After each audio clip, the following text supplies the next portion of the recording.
Hey, I'm Liza. Hey, I am a gratefully recovering codependent. Grew up in an alcoholic home, and so I could call myself a child of an alcoholic, but don't identify myself as that anymore, but I am that. And I'm so grateful for the 12 steps.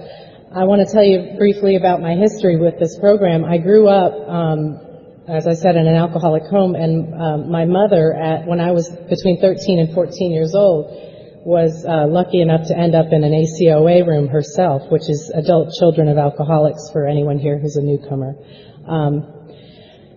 And somehow, even though there were 3 children in my family, I was the one that ended up being dragged from meeting to meeting with my mother. I'm not really sure how that happened, but I consider that an amazing blessing now. First she brought me to Alateen. Alateen just, teenagers like I was at the time just don't seem to want to be in those rooms. I was a little bit stubborn. But I still ended up in a lot of the rooms with my mom, sitting at her feet or sitting next to her. And I knew the 12 steps of Alcoholics Anonymous by heart, probably by the time I was about 15 or 16. But knowing it is really different from working it. And so that's part of what I want to talk about today, the difference between knowledge and practice. I still, despite knowing the 12 steps, I'd never worked with anybody doing them, and if anything, I probably used the knowledge that I had to keep me from thinking I had to do anything else. I still ended up pretty miserably unhappy a few years into my adulthood. Ended up in a relationship with a man who I am madly in love with, and he's sitting over there in the back of the room, Nat, and very, very, very grateful to this man. I'll tell you some more about him in a few minutes. Postpartum depression, the loss of his father, who was our best friend, from a nasty, awful cancer, anxiety. I mean, you can just name everything that fell upon us that ended me up, once again, facing that I probably needed to be in one of those 12-step rooms. And my mother happened to move down here 5 years ago. When she did, I was actually kind of done with 12-step. I was sick of it. Anybody here ever feel that way? You're just so in your stuff, and you don't want to know that there's a solution. And I had actually, right here at this church, years earlier, started the Al-Anon group that meets here Tuesday nights, and had, for whatever reason, my character defects probably, left the group and decided that I didn't need recovery anymore. And then my marriage almost failed, and my mother showed up living at my house for a while until she found a place to live of her own, and meanwhile, saw me in my horrible state and said, "You need to get to 12-step recovery. What are you not doing? Why aren't you in those rooms?" And so she kind of, again, dragged me. It's a good story, isn't it? That she dragged me there. So I went to the Thursday night Women's Resource Center meeting, which we assumed was ACOA, because that's what it said in the manual that we had read somewhere. But turned out it's the Wild and Woolly meeting that you all may have heard about. I think Todd mentioned it earlier. Well, as a person who grew up in the traditions, the structured rooms of Al-Anon and Alateen and the segregated system, and also the very sort of rigid feeling to me, rules about no crosstalk, no advice giving, experience, strength, and hope, that's it. And yet I had been in all that pain still. I walked into that group with an expectation that it would do what I had already gotten from lots of those other meetings, which clearly hadn't been what I needed. And there was nothing wrong with those meetings, so I'm not bashing those meetings. But I hadn't done the work. I mean, you can't get anything. Meetings, I found out later, meetings are the maintenance of the program, not the program. I didn't know that yet. So I showed up in that wild and woolly meeting, and you know, the first person that walked up to me was Master Ed Mackey. He showed up here. He's at the back of the room now. I'm so glad he got here so I could tell this story in front of him. And some of you've heard this. But, you know, essentially what happened was I immediately got a resentment. I saw Ed. He came up to me. He said, Liza, or he said, you know, hi, I'm Ed. Who are you? And he said, well, this meeting's not like any other meeting you're ever going to have been to. And we talk to each other in the middle of the meeting. We ask questions of each other. It's almost like he was suggesting that it was therapy or something. We suggest what people need to do next if they're not getting something in the program. That totally freaked me out. And I decided, you know, he was wrong, it was bad, and I was not coming back. And not only that, but I had all kinds of judgments about him as a human being. I mean, I made up all this stuff about Ed Mackey. I had prayed about a week earlier because I decided to go back to work. Because I knew that that was probably one of the solutions for my sanity and not actually killing myself. That I needed a mentor. I needed somebody who was, because I'm a therapist, and I was going back by myself in my own practice, and you can't really practice by yourself. You need peers to be able to bounce off ideas. So I put in my order with God. I said, okay, God, I'm going back to work. I need a mentor.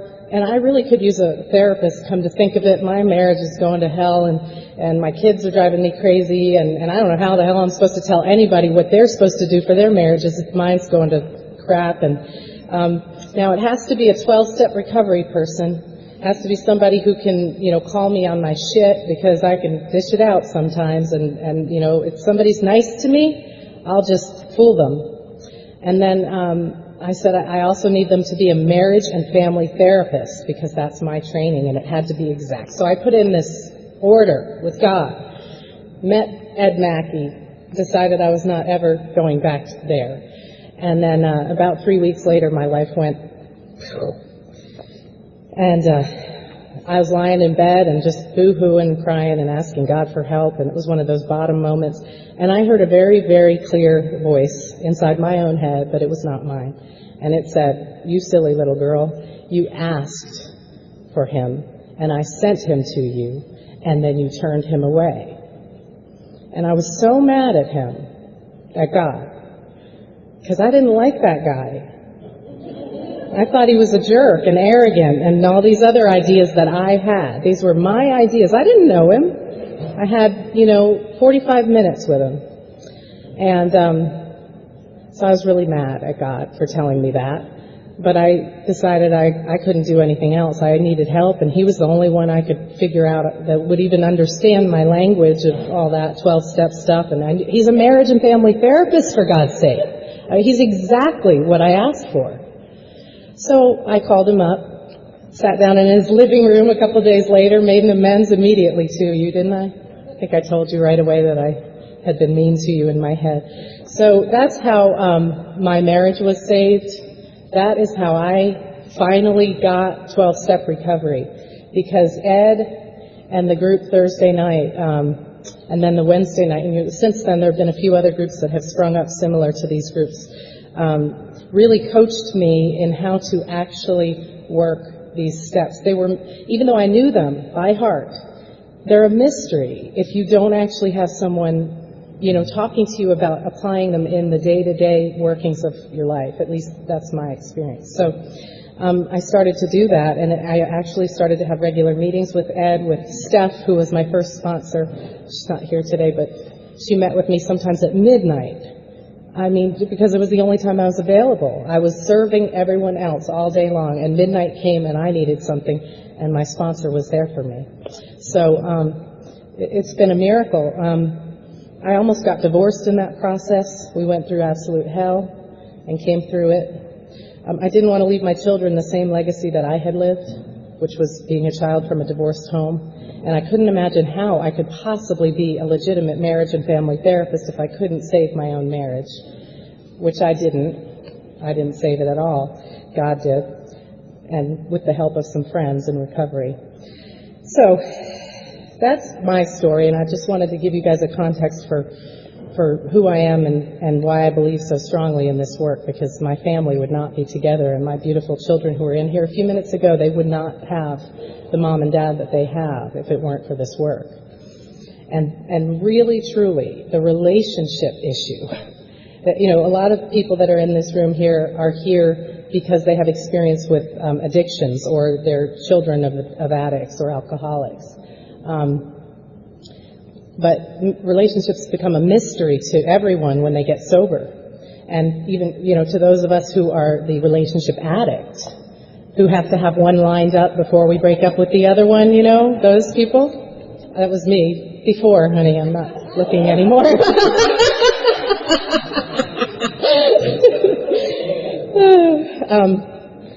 We don't, you know, it becomes cunning, baffling, and powerful, just like the drug was.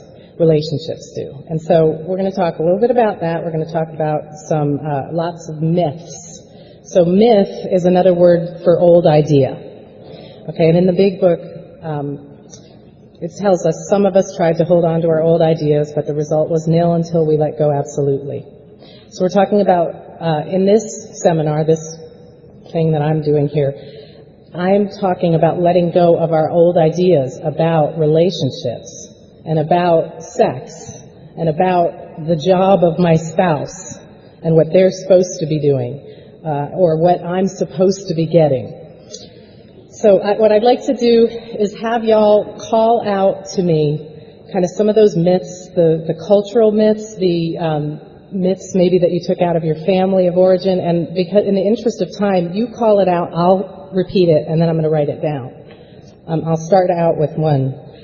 And anybody here ever search for their soulmate, the one? There's only one of them, though. But we look and we keep recycling through many. How many times does it take before we actually find that one? They never seem to turn out to be the one. So the one is one of the first old ideas. Put up here. Can you guys call out some others? Just call them out. You don't have to raise your hand. Say it again. Yeah, that'd be great. Thank you. Yeah, Helen.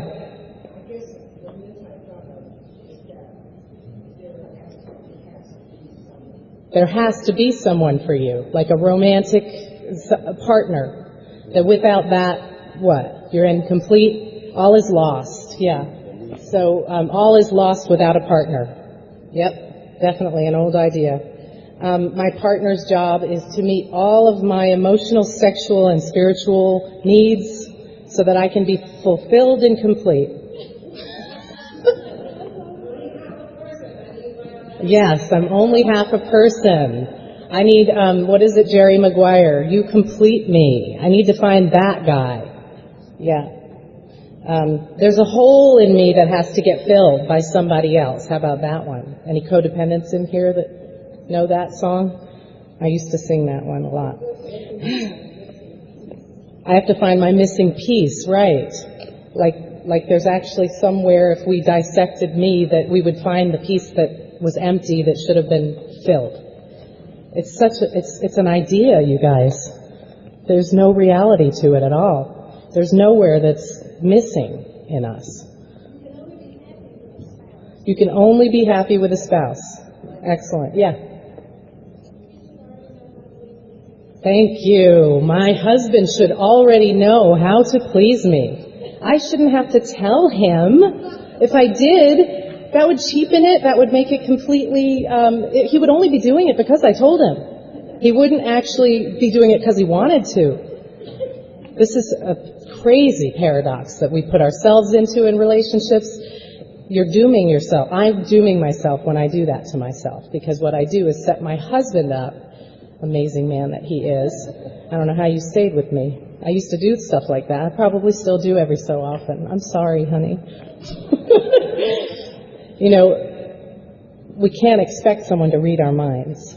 Especially, we can't expect them to read our bodies. And most of the time, we don't even know how our bodies feel good or don't feel good. So how could we be expected to have somebody else tell us what we like? So there's lots that we can do to figure that stuff out, which we'll talk about in a minute. What about other ones? How about this side of the room? Old ideas. Come on, you got them. I know you do. Yeah.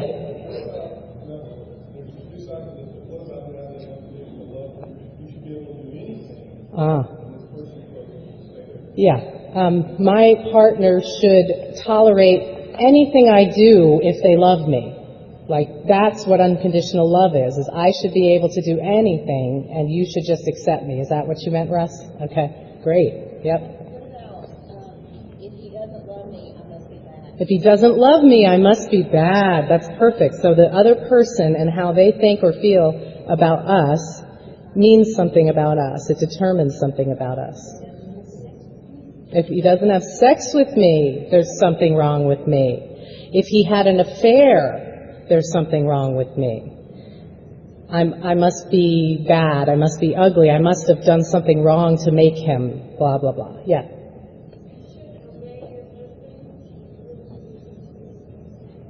You should obey your husband. I didn't hear the second part. Yes.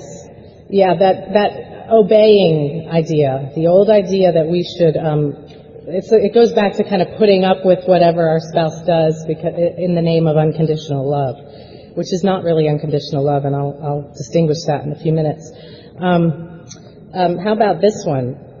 Healthy relationships are 50-50. I'll do my part, and they have to do their part, and then the relationship will work. I have some really bad news for you guys who might still be thinking like that. It doesn't ever work that way. Ever. And you can think it if you want to. You can stay attached to that idea if you want to. But what that is me focusing on him and saying he's the one responsible to change, which means I'm expecting that he's actually 100% responsible. I'm taking nothing over here. But I'm saying, no, I'm doing my 50. I really am. But he's not. And so what I'm going to do now is just step back 1%, and I'll just wait. Sure enough, he's going to do the work. Is he doing the work? Is he doing the work? Does he go to meetings? Has he been working his steps? I don't think so. Call my sponsor. Sponsor, he's just messed up. I think I should move on. And thank God my sponsor would say, Liza, turn the mirror on yourself, darling. When you're looking at Nat, you can't see you. So that one's not true either. How about you can get sex whenever you want it once you're married? Anybody have that old idea? Well, the Bible says that that's required. And I'm not knocking the Bible, but that's an old idea. And then, the reality of what happens when you get married, especially with all those resentments, oh my God, sex becomes, a withholding contest. So, here's one. My partner will change. Someday, someday it'll go back to the way it was before, in the beginning.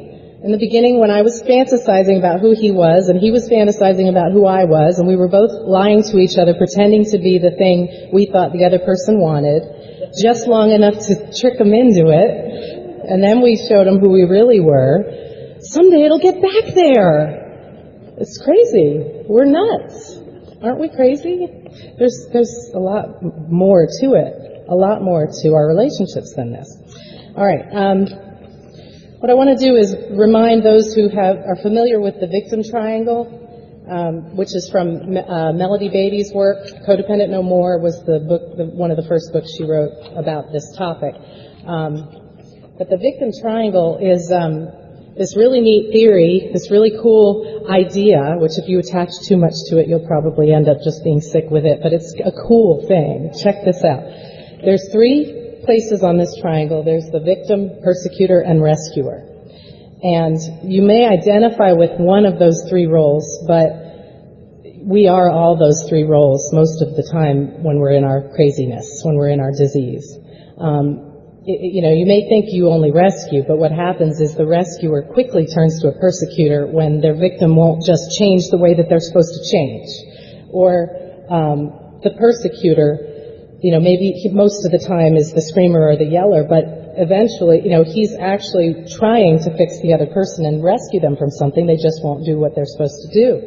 The victim will eventually become the persecutor, furious at the rescuer, "Don't you dare keep throwing the solution at me. Leave me alone." Because they don't want to be fixed anyway. None of us do. And if you really get honest, you could probably identify that you've been all three of these. And we may not think we're the persecutor.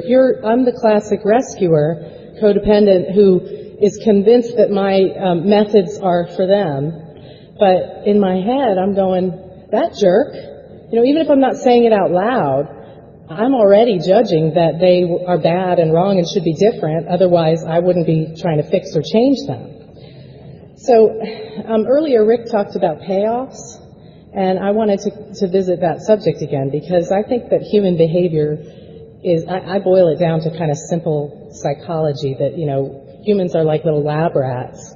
We do what we get reinforced for. And by the way, I also wanted to make another distinction. We're probably used to, those of us who've been around for a while, hearing of the term enabling, and we hear it usually related to the codependent in the relationship. But, I have news. Alcoholics and addicts, that we all are enabling each other to keep doing the stuff we've been doing with each other. Thank you so much for writing that down, Ken. Thank you. Hang on one second. I don't know how to make everybody see this, but... Can you all see this? It's infinity, right? Can you see it over there? Okay. Thank you. Okay. Well, anybody who knows me knows that I have this on my necklace. I have it tattooed on my back. We talk about this in sessions. What happens, human beings, we do what we get reinforced for. And then what's worse, as Rick was saying, we will use what's happening out there as the reason to keep doing the stuff we're doing. So it becomes a vicious cycle when we're in our craziness. Of course, in the same world of God, and if we actually do the work that we're here to talk about today, we get reinforced in a totally different way, in a totally transformed way. And so the cycle is not bad. The cycle is just a model for what happens with animals and people and humans and really machines, everything. This is kind of like the secret to the universe, I think. That's why I tattooed it on myself. But but it's cool if you think about this. Like, let's talk about the classic pursuing and distancing thing that we crazy people will do. We'll have, hey Ken, can you help me again? Thank you. So on one side, will you write pursue? Yeah, pursue, and then on that side, distance. So you got, let's say, the classic nagging wife who wants her husband to stop drinking. And she fusses at him, she complains, she pours his liquor out, she demands, then when that doesn't work, by the way, that would be persecuting, demands and all that. And when that doesn't work and the criticisms don't work and everything else, then she might try to rescue him. She might, go get all kinds of AA literature and do all kinds of research on the internet to try to fix him and help him and give it all to him, and then he still doesn't go get the help. And eventually she becomes the poor me little victim. But the whole time that pursuing feeds what he's doing, which is that pulling back, refusing to talk about it, not having to really take any kind of responsibility for it because he's got this nagging bitch that will not leave him alone, which is a perfect excuse. Now, that's only his side. She's got the perfect excuse too, doesn't she? She just keeps on going. If he would just stop, drinking, my problems would get solved, Tom, right? But, there's no solution in this because literally this is the definition of everyone having a good excuse and nobody having to do anything. And the problem will grow and grow and grow like a snake eating its own tail and growing bigger. And then the bigger it gets, the more tail it has. And the more tail it has, the more it has to eat. And it's just a monster after a while. So the victim triangle, I wanted to bring us back to this kind of classic thing written back in the, 70s when she first wrote that? It's not really her work, but she took the victim triangle from someone else and Karpman drama triangle and turned it, used it, applied it here. So quickly I'm going to review the payoffs for using these kinds of crazy techniques to try to have relationships.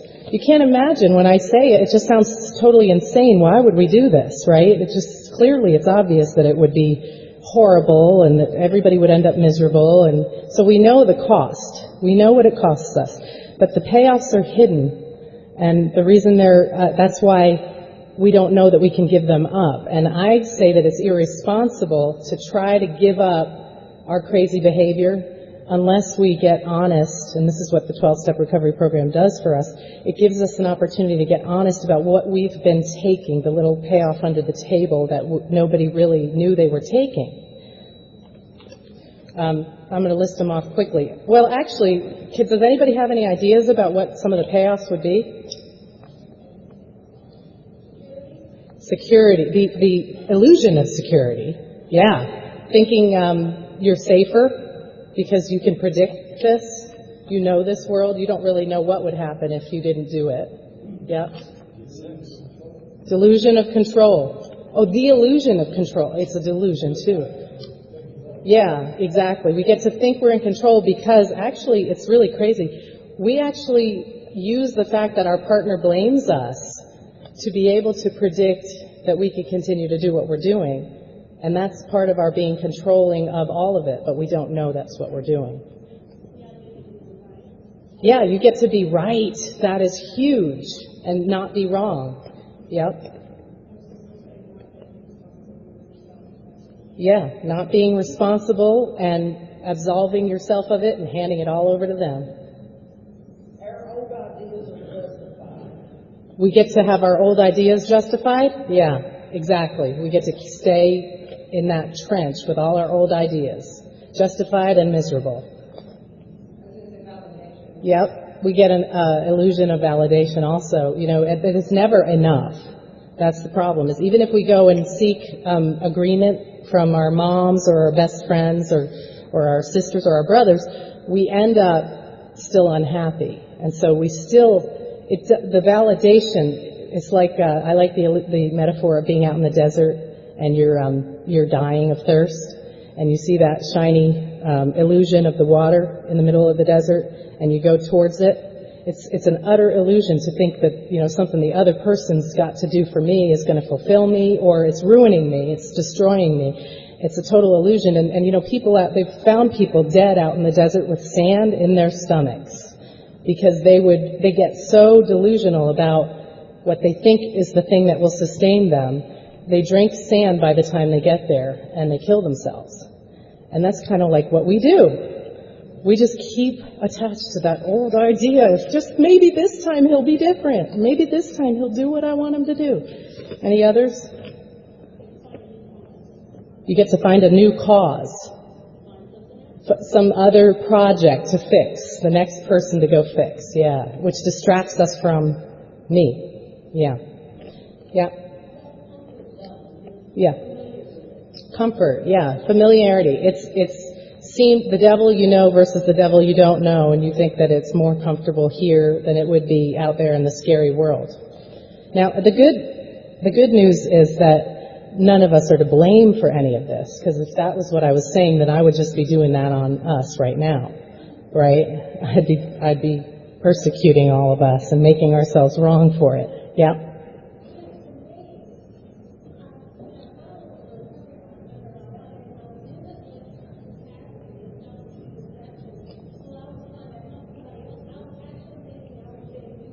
Yes, you were thinking you were being useful to them when you were trying to rescue them. But it turned out it was the opposite, right? Is that what you're saying, Megan? Were you really useful to them when you were rescuing them?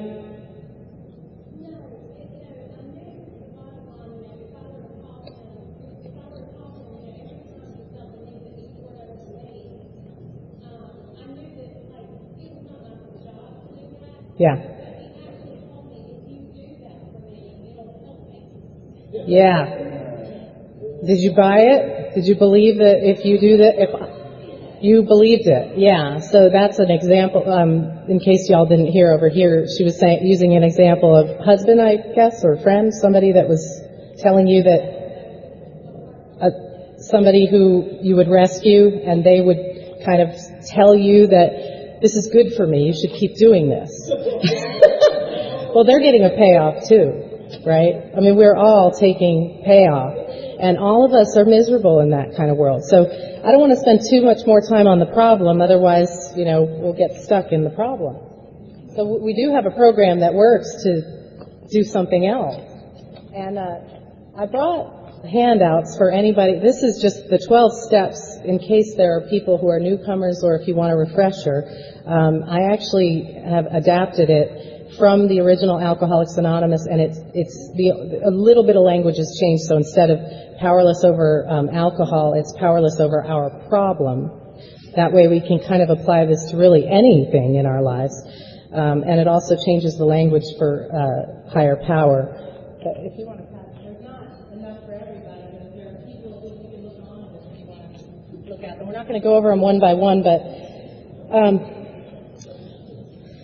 I want to talk about my beliefs for a second. Again, I don't think we should attach too strongly to any beliefs, or we'll end up in our heads again, which is where my problem always was, continues to be. Addiction is addiction, is what I believe. What I mean by that is that those of you in here who were addicted to alcohol, you and I have the same problem. We manifested it differently, but it's a problem, it's a spiritual disease is what it is. It's a lack of connection with God, with something higher than you. It's the thinking that you always have to fix something or change something or something's wrong here. Something's wrong here is like the motto that we all live by. It doesn't matter what the addiction was. And the more I do this work, the more I experience commonality among all of us. And as I said, growing up, going in those rooms, traditionally what I experienced was a lot of separation, a lot of segregation, like the alcoholics and the codependents never meet. That's an absolute no-no in recovery. Never bring them in the same room together. It would be disastrous.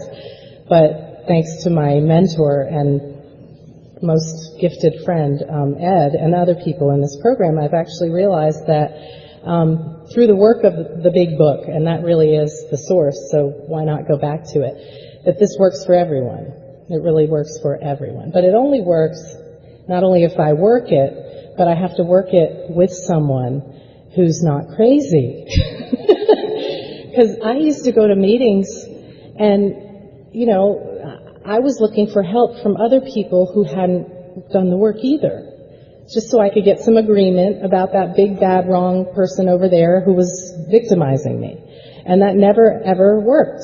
I got a little bit of relief from my bad feeling by being able to be righteous and all those other payoffs we talked about, but ultimately it always failed. It always proved that I was the loser, I was the jerk, I was the one who wasn't good enough to be able to hold down a good job or a good relationship or a good this or a good that. It was always proving me right about being wrong.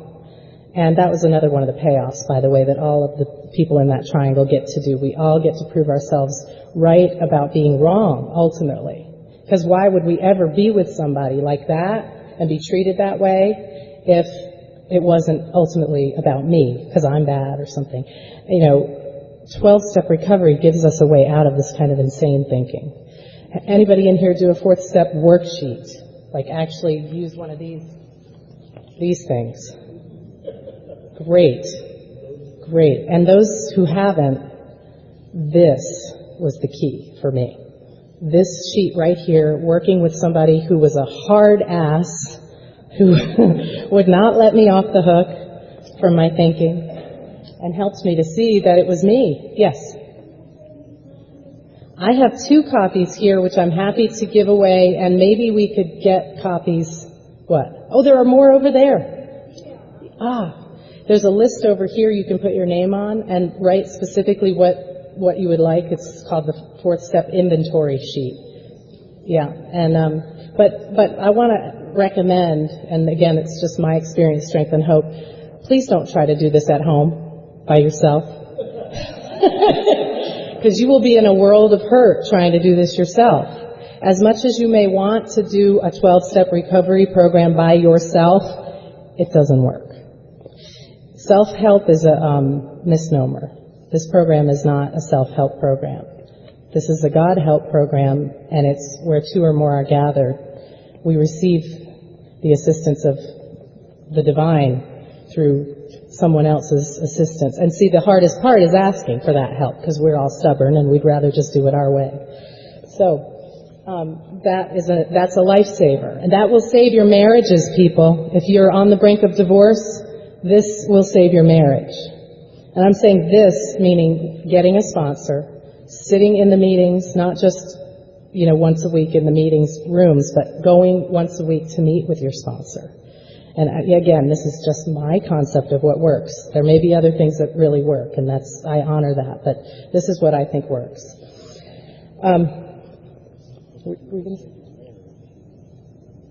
Well, good point. Ken just reminded me that if you attach to thinking that this thing is going to save your marriage, then you're still doing it for the wrong reasons, because it won't. I mean, it will, but if you're doing it for that purpose, it won't. That's the paradox. Because we're attaching to the way we want it to turn out.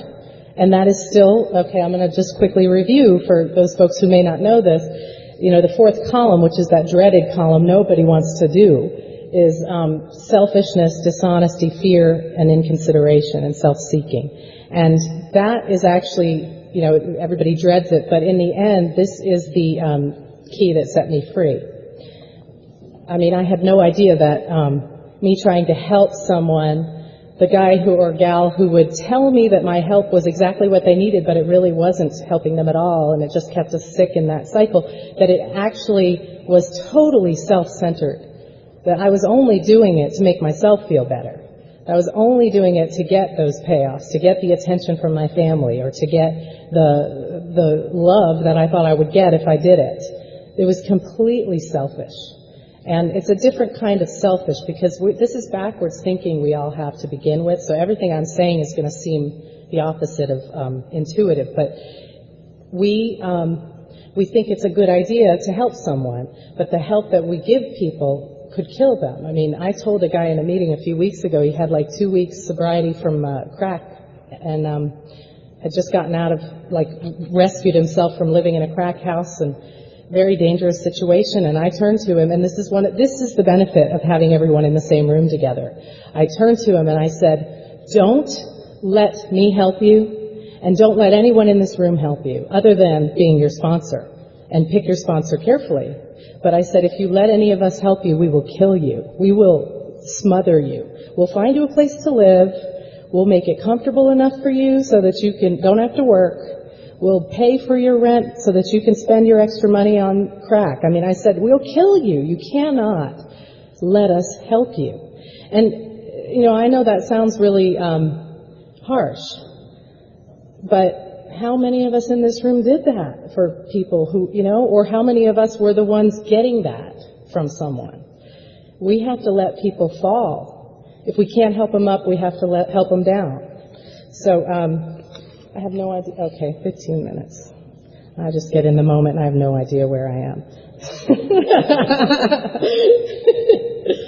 Okay. Would somebody volunteer, well, before I do this, would somebody volunteer, 2 people volunteer to illustrate something up here? Okay, Todd, and how about Wendy, cool. Yeah. Okay, if you'd stand in front of me, and Wendy, come on up. I'm going to just, finally, before we dive completely into action, I'm going to just show you a physical illustration of the problem, okay? Well, stand right here in front of me. We're going to have Todd and Wendy come together so that and some of y'all have seen this before, it'll be your review.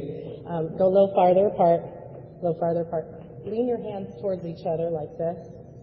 Okay, now lean into each other completely. Put your heads together. Touch your heads. Yeah. No, don't take them off. You got to keep them on. Yeah. If you're willing to, it would be better to keep them on. So put your heads together. It doesn't matter if they're straight or not, but you need to be touching each other. And then put your heads together and balance. Very good. Now, Todd, would you please lift up your left foot and hop 3 times? Hop. Stay touching. Don't not touch. Good. Keep going. Good. Good. Okay, stay just like that. Now, Wendy. Good. Do the same. Keep your heads together. Good. Very good. Excellent. You almost fell there. Good. Okay, now, let's see. I want to have both of you hop at the same time. Good. Okay, now, Todd, you continue to keep your head touching Wendy's. And Wendy, I want you to pull over. Pull away. Pull back. Completely. Yeah. Good. Aren't you mad at her for leaving? Yes. How dare she do that? Yes. You almost fell. You did fall. You did. How dare you leave him like that? He did okay. He did. He caught himself. But, you know, that's an example of what we do in codependent, insane, dysfunctional, enmeshed relationships. We look like an A. Okay? Now I want to show you standing on your own 2 feet, touching your arms with enough room between you. Actually spread your arms completely out, but touch. Okay, actually, well, are you willing to let him touch your whole hand? Okay. Will you be palm to palm with each other, please? You don't lean. You need to be completely standing solid on your own 2 feet. Okay. Todd, lift up that same foot and hop 3 times. That's great. Excellent. Stay like that and please do the same. Good. Now keep your foot up and both of you hop at the same time. Good. Good. And now stay exactly the way you are, and then remove yourself from this. But you can keep your arms up, though, Todd. See, and that's the beauty. Todd has the choice of continuing to keep his arms up, even if Wendy pulls hers away. And then you may, with your arms continuing outstretched, Wendy may decide to come back and touch him. But even if she doesn't, he didn't fall. And then you could dance. Very good. Thank you. Yeah, let's give them a hand. So, got about 5 more minutes. Will somebody read for me? So we got a reader in here.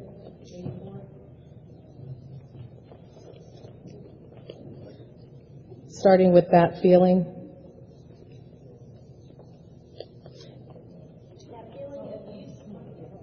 Thank you.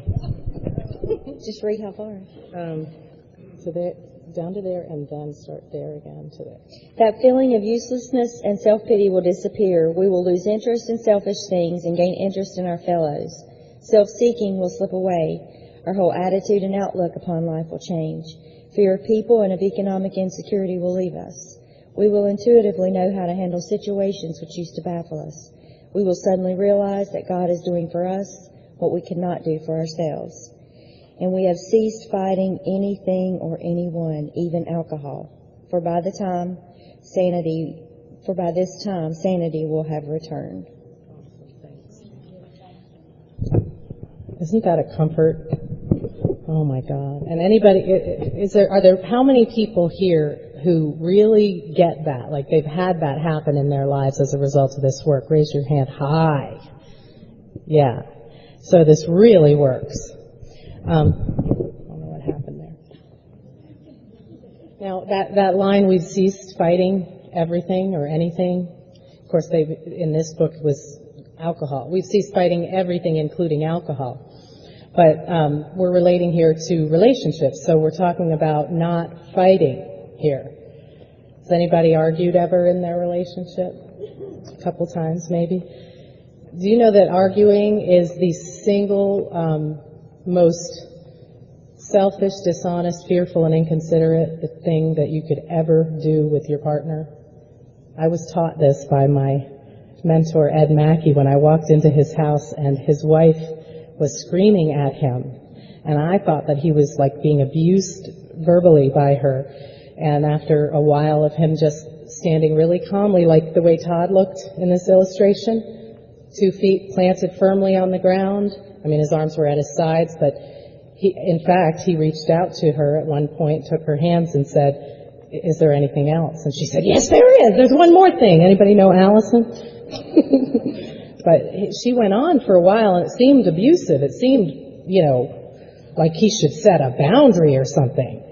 He stood there, and he allowed her to just be angry, to just have the experience that she was having of her emotion.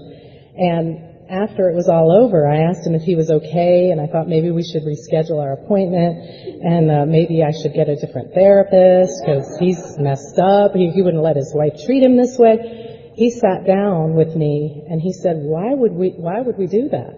Your therapy already started, Liza.